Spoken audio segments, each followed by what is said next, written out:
why I like to haul oil. Now, I'm a crude oil hauler in West Texas, and man, I've had, a couple of driving jobs, I would say, not a lot, but I've had a few, and oil hauling is the one I stuck to. I bought my own truck and trailer, and that's what I'm doing as an owner operator. I own the truck and trailer, right? And to be honest, I really don't have that many trucking jobs because that right there can lead to you not getting hired. If you have too many jobs in the past in your work history, it looks bad on you. But I ain't gonna lie, sometimes people need drivers so much they'll just pick whoever, right, and take them as long as you got a post. I digress. Point is, me being an oil hauler is the thing I've done the longest, probably going on, I would say maybe 10 to 12 years hauling oil. And this is the reason why I like hauling oil, or a couple of reasons. The first one is job stability.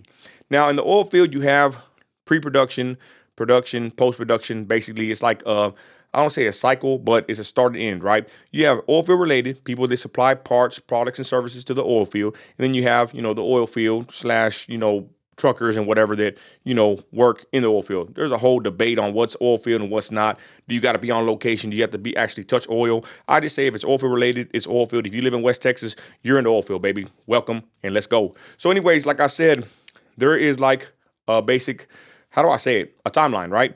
You first get the lease, right? And I'm kind of getting into that right now, buying oil or whatever, or investing in oil wells.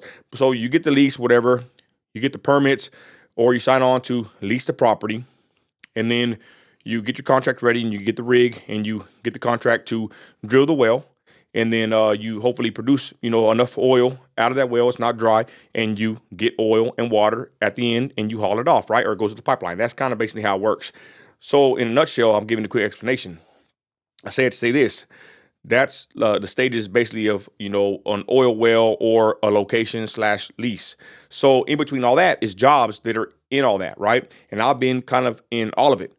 For me now, messing with oil wells to building locations. So whenever you get the land, you got to think about it.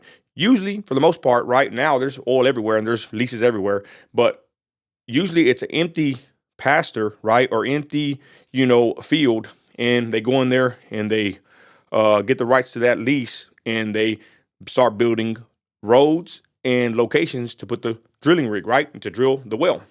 So anyways, that's one stage, and that is right there is kind of the grunt work. It's the dirt work, I would call it, where you go with the machines and you clear off the land and you build a pad, right, and then you get it strong enough and deep enough with the caliche. That's like a hard rock and dirt, whatever. Out here in West Texas, they dig it out of the bottom of the ground, and they use it. They truck it in with the belly dumps, and they use a blade or maintainer to spread that caliche once they clear the land, and then they build the road, and then they build the whole pad where the well goes. That's the dirt work, and I've done that. That was the first thing that I broke out into, I think, in a truck, was hauling caliche. Usually, those are the belly dump drivers, kind of low end tier. I'm gonna be honest, because really anybody can haul dirt, and no disrespect, some guys make a lot of money doing it. That's how I broke into the oil field doing it as well. Then they have a little bit of water haulers go in there and wet the dirt. And anyways, so there's that. I've done that. I'm trying to think. I didn't really want to go too much about my jobs, but I kind of did like an idiot. So there's guys that build locations. Okay, that's what I'm saying, the timeline. So they build them, then they come in there with the rig, and they do fracks and whatever. They get the rig up, and then once they drill the hole, everything looking good, people come in, shout out the wireliners. I got a lot of family that does that, and they come in, they frack it, do wireline, and they're on location, whatever, and hopefully they get oil out, and then they eventually put a tank battery right there, and they go set a tank battery. And roustabouts do that kind of work, right? They go, get the tanks ready and hook up the lines and everything. Anyways, so that's going into, I guess, the post-production slash, I would say, production, right? So the oil goes into the tanks, right? And then oil and water come out of that hole. So that's where, and I've done water hauling myself, right? And that's kind of grunt work as well. I've never done sand hauling. Anyways, so oil and water come out, and that's why I come in with being an oil hauler. That's why I explained all that, to explain to you why the stability and longevity of being an oil hauler is the reason why I like hauling oil, because that's at the whole end of the deal. The oil can go up and down, really, y'all. And the more the price of the barrel is more on the lower end, you're not going to have many rigs out there. You're not going to have that many oil field related jobs, right? All this stuff kind of comes to a standstill or even halt or slows down if the price of barrel is not the right amount. But think about it. With oil and water coming out the ground, when can that flow stop? It can't. That well is just a flowing. That's what I'm talking about, the stability. Usually, It don't matter if that price of barrel is $20, $30 a barrel. That oil has to go somewhere. And they don't just, store it in some magical big old tank somewhere. Well, they probably do at the facilities, but as far as out in the field, they only got 500 barrel tanks, 2, 3, sometimes 8, depending on how much it's producing. But now you go to a battery, has probably 6, 8 tanks. Maybe they're only using 2 because over time the flow slows down and they only got 2 or 3 tanks to even get used. And people come pick up the oil and it's gone. They sell it down the line to the pipeline. Anyways, I say all that to say this. That's why I like hauling oil, because through the whole process, I'm at the very end of the whole process.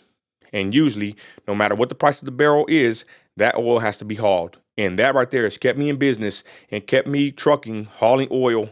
And that's why I like it, the stability. That's the main reason. I always usually have work even when it slows down. Okay, we're 5 minutes in the video, my bad. Next reason, I'm a go-getter. And it's basically a competition. You don't get paid by the hour, usually, for the most part. Really, maybe one company pays by the hour out here, but hauling oil, you get paid by the load. So the more loads you do, the more money you make, right? But usually you're only gonna do about 3 to 6 loads a day. That's just how it is. Either, dispatch issues or, trucking issues, load, unload, whatever. You only can do about 3 to 6 loads a day, depending on the mileage.